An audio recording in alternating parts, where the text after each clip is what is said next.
অনেককে আমি দেখি যে কুকুরকে এক বালতি ভাত, ডাল মাখা ভাত নিয়ে খেতে দিতে বেরোন।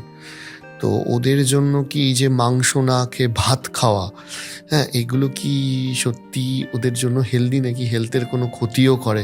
ভাত ওদের ক্ষেত্রে অতটা ইম্পর্টেন্ট নয়।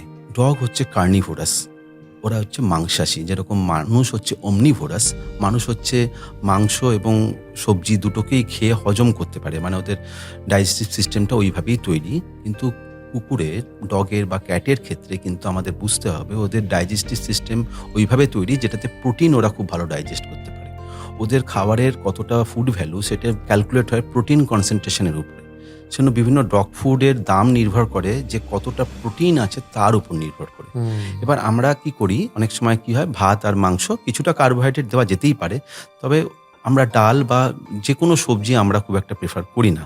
আমাদের ক্লিনিক থেকে খুব একটা আমরা সাপোর্ট করি না যে খুব সবজি খাওয়ান। অনেকে যারা ভেজ, যারা দেখা যাচ্ছে বাড়িতে ডগকে রাখার জন্য তাকে মাংসাশী থেকে শাকাহারি করতে গিয়ে অনেক সময় ডগের ক্ষেত্রে খারাপই করে। সে হয়তো প্রথম দিকে খিদে খেয়ে নেবে, তারপর একটা টাইমের পরে কিন্তু সে খেতে চাইবে না। তার লিভার, কিডনি বিভিন্ন জায়গারই তার প্রবলেম হতে পারে।